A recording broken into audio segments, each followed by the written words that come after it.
Hans Christian Andersen wrote a famous children's story titled The Emperor's New Clothes. It's about a king who's obsessed with wearing fancy attire. Some con men realize they can get rich by promising to make the king an outfit using the most amazing material. The material is said to be unimaginably beautiful to everyone, except to stupid people who can't see it at all.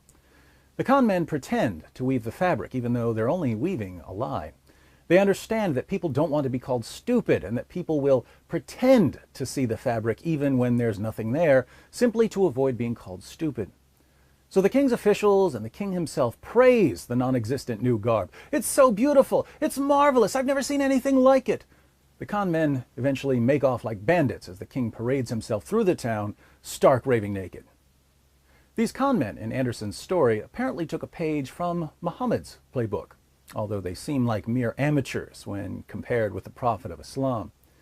Nearly 14 centuries ago, Muhammad spent 23 years delivering bits and pieces of what eventually would become this book, the Quran. Many of his contemporaries mocked his verses, and I don't see how any honest critic can regard the Quran as anything other than a disaster.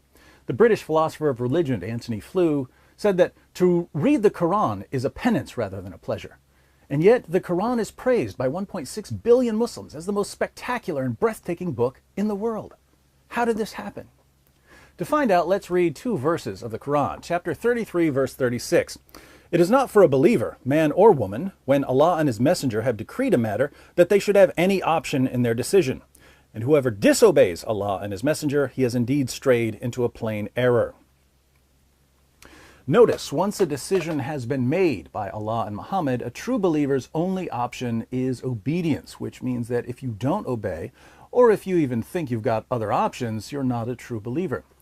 Chapter 4, verse 65.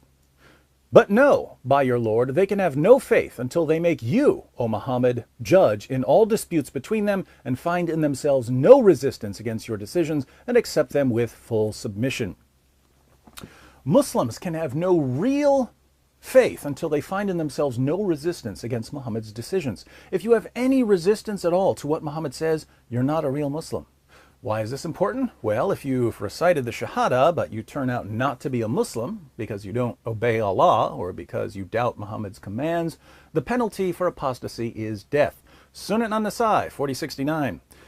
The Messenger of Allah said, whoever changes his religion, kill him. So if you show the slightest doubt about anything said by Allah or Muhammad, you run the risk of having your head chopped off. Not surprisingly, the tendency among Muslims for the past 14 centuries has been to praise all things Islamic with ever-increasing zeal, regardless of that irritating burden we call reality. Let's look at a few examples. In his book, 23 Years, Iranian scholar Ali Dashti writes, the Quran contains sentences which are incomplete and not fully intelligible without the aid of commentaries, foreign words, unfamiliar Arabic words, and words used with other than the normal meaning, adjectives and verbs inflected without observance of the concords of gender and number, illogically and ungrammatically applied pronouns which sometimes have no referent, and predicates which in rhymed passages are often remote from the subjects. These and other such aberrations in the language have given scope to critics who deny the Quran's eloquence. Gerd Puin, the world's foremost authority on Quranic paleography, says this: the Quran claims for itself that it is mubin, or clear. But if you look at it, you will notice that every fifth sentence or so simply doesn't make sense. Many Muslims and Orientalists will tell you otherwise, of course, but the fact is that a fifth of the Quranic text is just incomprehensible. This is what has caused the traditional anxiety regarding translation. If the Quran is not comprehensible, if it can't even be understood in Arabic, then it's not translatable. People fear that. And since the Quran claims repeatedly to be clear, but obviously is not, as even speakers of Arabic will tell you, there is a contradiction. How do Muslims respond to the incoherence of their confused and incomprehensible book? The Quran is a miracle of eloquence and clarity, so perfect in the beauty of its expression that unbelievers must cover their ears and flee, lest it should instantly penetrate the dark recesses of their hard hearts. What about science? The Quran claims that the sun sets in a muddy pool, that semen is formed between the backbone and ribs, that the earth is flat, that there are 7 earths, that the sun orbits the earth, that human embryos go through a blood clot stage, that the sky would fall on the earth if Allah didn't hold it up, and that stars are missiles that Allah uses to shoot demons who try to sneak into heaven. How do Muslims respond when they read this scientific catastrophe? The Quran is a scientific miracle filled with biological and astronomical insights that couldn't be proven until centuries after they were revealed. This is conclusive proof that the Quran comes from God.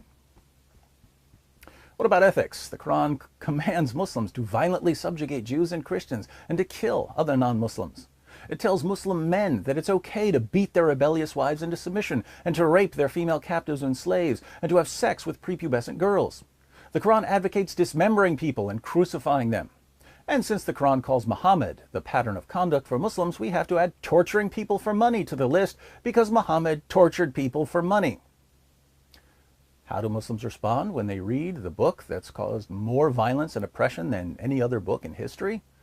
It's a miracle that any book could ever reach such lofty heights of moral perfection. The Quran is like a cloud, raining down drops of purity and righteousness on blah, blah, blah, blah, blah, blah, blah. What about the textual preservation of the Quran? According to Muslim sources, entire chapters of the Quran were lost or forgotten. Large passages of the Quran were lost. Individual verses were lost. Words were lost. Muhammad's best reciters couldn't even agree on which chapters were supposed to be included in the Quran, and Uthman had to burn countless manuscripts to cover up all the differences. How do Muslims respond when they read what their sources say about the textual history of the Quran? It's a miracle that the Quran has been perfectly preserved right down to the letter from the moment it was first revealed to Muhammad until now. Why do Muslims say, with mind-boggling fervor, the exact opposite of what the evidence so clearly proves? Never underestimate the psychological pressure of a potential beheading, my friends. Over the centuries, the Muslim community was conditioned to behave this way. What's interesting is that even when Muslims live in the West and aren't under threat of death, they continue praising the Quran as the greatest book ever just because that's what they've been taught to do. It's what their parents do, it's what their leaders do, it's what their friends do, so it's just what Muslims do, despite the fact that the Quran is an incoherent mess. So what is the Quran?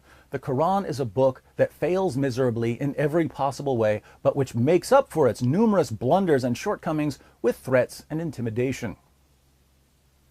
There are two ways for a book to gain a reputation as the greatest book ever written. The first is to actually be the greatest book ever written. The second is to threaten to brutally murder anyone who says it's not the greatest book ever written.